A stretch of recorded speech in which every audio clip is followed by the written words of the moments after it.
ಇನ್ನು ರಾಜ್ಯದಲ್ಲಿ ಜಾತಿ ಗಣತಿ ಜ್ವಾಲೆ ಸ್ಫೋಟಗೊಂಡಿದೆ. ಆಲ್ರೆಡಿ ಒಕ್ಕಲಿಗ ಸಮುದಾಯದವರು ಸರ್ಕಾರ ಪತನದ ಮಾತುಗಳನ್ನು ಆಡಿದರು. ಈಗ ಲಿಂಗಾಯತ ಸಂಘಟನೆ ಕೂಡ ಸರ್ಕಾರದ ವಿರುದ್ಧ ಸಿಡಿದೆದ್ದಿದೆ. ನಮ್ಮ 39 ಶಾಸಕರು ರಾಜೀನಾಮೆ ಕೊಡಲೇಬೇಕು, ಕಾಂಗ್ರೆಸ್ನಿಂದ ಆಯ್ಕೆಯಾಗಿರೋರು. ಸಮಾಜದ ವಿರೋಧ ಕಟ್ಟಿಕೊಂಡು ನೀವು ಹೆಂಗೆ ಹೋಗ್ತೀರಾ ನೋಡ್ತೀವಿ ಅಂತ. ವರದಿ ಏನಾದರೂ ಜಾರಿಯಾದರೆ ನಮ್ಮ ಸಮುದಾಯದಿಂದ ಗೆದ್ದ ಶಾಸಕರು ರಾಜೀನಾಮೆ ಕೊಡಬೇಕು. ಸಿದ್ದರಾಮಯ್ಯನವರೇ, ನಿಮಗೆ ಸರಿಯಾದ ಪೆಟ್ಟು ಬೀಳುತ್ತೆ ಅಂತ ಸರ್ಕಾರ ಪತನದ ಎಚ್ಚರಿಕೆಯನ್ನು ನೀಡಿದ್ದೆ ಲಿಂಗಾಯತ ಸಮುದಾಯ.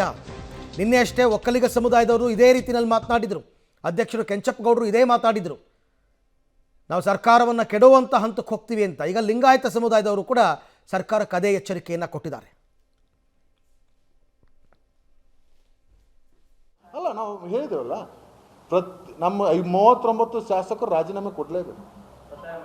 100% ನಾವು ಒತ್ತಾಯ ಮಾಡಲೇಬೇಕು. ಸಮಾಜಕ್ಕೆ ಮಾಡ್ತಾ ಇದ್ದೀರಾ, ಸೊ ಯಾವ ರೀತಿ ಹೋರಾಟವನ್ನ ಮಾಡ್ತೀರಾ, ಏನು ಹೇಳ್ತೀರಾ? ಇದು ಒಂದು ವೇಳೆ ಜಾರಿಗೆ ಆದರೆ ವೀರಶೈವ ಲಿಂಗಾಯತ ಸಮುದಾಯದ ಪ್ರತಿಯೊಬ್ಬರು ಎಲ್ಲ ಹೋರಾಟಕ್ಕೆ ಸಿದ್ಧರಾಗುತ್ತೇವೆ.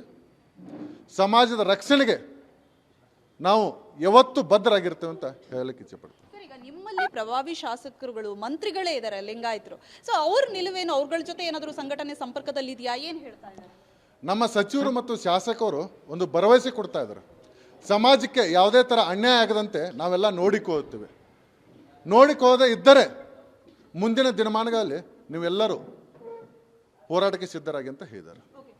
ನೀವೊಂದು ಮಾತು ಹೇಳ್ತಾ ಇದ್ರಿ, ಒಂದು ವೇಳೆ ವರದಿ ಜಾರಿ ಆದರೆ ರಾಜೀನಾಮೆ ಕೊಡಲೇಬೇಕು ಅಂತ, ಸೊ ಅದನ್ನ ಒತ್ತಾಯವನ್ನು ಮಾಡ್ತಾ ಇದ್ದೀರಾ, ಏನು ಹೇಳ್ತೀರಾ? ವೀರಶೈವ ಲಿಂಗಾಯತ ಸಮುದಾಯಕ್ಕೆ ಅನ್ಯಾಯ ಆದಾಗ ಸಚಿವರು ಮತ್ತು ಶಾಸಕರು ತಮ್ಮ ರಾಜೀನಾಮೆ ಕೊಟ್ಟು ಸಮಾಜದ ರಕ್ಷಣೆಗೆ ಬದ್ಧರಾಗಲೇಬೇಕು. ಆಗದೇ ಇದ್ದರೆ ನಿಮ್ಮ ಮನೆ ಮುಂದೆ ಅಖಂಡ ಸಮುದಾಯ ಹೋರಾಟ ಮಾಡಲಿಕ್ಕೆ ತಯಾರಾಗಿದೆ. ಟೋಟಲ್ ಇಡೀ ರಾಜ್ಯದಲ್ಲಿ 39 ಶಾಸಕರು ಕಾಂಗ್ರೆಸ್ ಸರ್ಕಾರದಲ್ಲಿದ್ದಾರೆ. ಒಟ್ಟು 54 ವೀರಶೈವ ಲಿಂಗಾಯತ ಶಾಸಕರು ಕೂಡ ಒಟ್ಟು ಧ್ವನಿಗೂಡಿಸಿ ಸಮಾಜದ ರಕ್ಷಣೆಗೆ ನೀವು ನಿಲ್ಲಲೇಬೇಕು. ಈಗ ಒಕ್ಕಲಿಗ ಸಂಘಟನೆ ಜೊತೆಗೆ ಲಿಂಗಾಯತ ಸಂಘಟನೆ ಜಂಟಿಯಾಗಿ ಹೋರಾಟವನ್ನು ಮಾಡುವಂತಹ ಏನಾದರೂ ಪ್ಲಾನ್ಸ್ಗಳಿದಾವ ಸ್ವಾಮೀಜಿ ಹಾಗೂ ಮಠಾಧೀಶರ ಜೊತೆ? ಅಂಥ ಚರ್ಚೆಗಳು ಇಲ್ಲಿವರೆಗೆ ಯಾವುದೇ ಆಗಿಲ್ಲ. ಅಂಥ ಚರ್ಚೆಗಳು ಆದಾಗ ಒಟ್ಟಿಗೆ ಹೋರಾಟ ಮಾಡೋದು ಸಂದರ್ಭ ಬಂದರೆ ನಾವೆಲ್ಲದಕ್ಕೂ ರೆಡಿ. ಈಗ ವಿಪಕ್ಷಗಳು ಟೀಕೆಯನ್ನು ಮಾಡ್ತಾ ಇದೆ, ಇದು ಸಿದ್ದರಾಮಯ್ಯನವರ ಸಮೀಕ್ಷೆ ಅನ್ನುವಂತಹ ನಿಟ್ಟಿನಲ್ಲಿ, ಸೊ ತಮ್ಮ ಅಭಿಪ್ರಾಯ ಏನು ಇದಕ್ಕೆ? ನಮಗೊಂದು ಅನಿಸ್ತಾ ಇದೆ, ಸಿದ್ದರಾಮಯ್ಯನವರು ಯಾವಾಗ ಮುಖ್ಯಮಂತ್ರಿ ಆಗ್ತಾರೆ ವೀರಶೈವ ಲಿಂಗಾಯತ ಸಮುದಾಯಕ್ಕೆ ಏನೋ ಒಂದು ಕುತ್ತು ಬಂದಿದೆ ಅಂತ. ಕಳೆದ ಸಲ ಲಿಂಗಾಯತ ಧರ್ಮವನ್ನು ಒಡೆದು ಆ ರೀತಿಯಲ್ಲಿ ದೊಡ್ಡ ಪ್ರಮಾಣದ ಪೆಟ್ಟು ತಿಂದರು.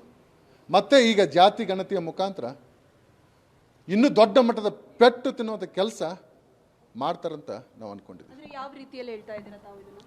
ಜಾತಿ ಗಣತಿಯಲ್ಲಿ 108 ಉಪಪಂಗಡಗಳನ್ನು ಮಾಡಿ ಕಡಿಮೆ ಜನಸಂಖ್ಯೆಯನ್ನು ತೋರಿಸಿ ಆರ್ಥಿಕವಾಗಿ, ಸಾಮಾಜಿಕವಾಗಿ, ರಾಜಕೀಯವಾಗಿ ಹತ್ತಿಕ್ಕುವಂಥ ಕೆಲಸ. ಪ್ರದೀಪ್ ಕಂಕನವಾದಿ ಅಂತ ಲಿಂಗಾಯತ ಮುಖಂಡರು ಮಾತನಾಡ್ತಾ, ತಮ್ಮ 39 ಜನ ಶಾಸಕರು ಕೂಡ ರಾಜೀನಾಮೆ ಕೊಡಬೇಕಾಗಿ ಬರುತ್ತೆ. ಯಾವಾಗ? ಒಂದು ವೇಳೆ ಈ ವರದಿ ಜಾರಿಯಾದರೆ ಎಲ್ಲ ಪಕ್ಷದಿಂದಲೂ ರಾಜೀನಾಮೆ ಕೊಡಬೇಕಾಗುತ್ತೆ, ಸರ್ಕಾರವೇ ಪತನವಾಗುತ್ತೆ. ನಾವು ನಮ್ಮ ಇಡೀ ಸಮುದಾಯ ರಾಜೀನಾಮೆಗೆ ಆಗ್ರಹಿಸ್ತೀವಿ ಅಂತಕ್ಕಂಥದ್ದು. ಅಲ್ಲಿಗೆ ರಾಜ್ಯದ 2 ಪ್ರಮುಖ ಮತ್ತು ಬಲಾಢ್ಯ ಸಮುದಾಯಗಳು, ಲಿಂಗಾಯತ ಸಮುದಾಯ ಮತ್ತು ಒಕ್ಕಲಿಗ ಸಮುದಾಯ, ಎರಡೂ ಕೂಡ ಸರ್ಕಾರ ಪತನದ ಎಚ್ಚರಿಕೆಯನ್ನು ಕೊಟ್ಟಿದ್ದಾರೆ. ಒಂದು ವೇಳೆ ನೀವೇನಾದರೂ ವರದಿಯನ್ನು ಅನುಷ್ಠಾನಗೊಳಿಸೋದಕ್ಕೆ ಮುಂದಾದರೆ. ಯಾಕೆ ಅಂದರೆ ಈ ವರದಿನೇ ವೈಜ್ಞಾನಿಕವಾಗಿ ಸಮೀಕ್ಷೆಯನ್ನೇ ಮಾಡಿಲ್ಲ ಅಂತಕ್ಕಂಥದ್ದು. ಇದು ಯಾಕೋ ಇದು ಸರ್ಕಾರಕ್ಕೆ ಕಂಟಕವಾಗೋ ರೀತಿಯಲ್ಲಿ ಕಂಡು ಬರ್ತಾ ಇದೆ ಎಲ್ಲ ಸಮುದಾಯಗಳಿಂದಲೂ ಕೂಡ.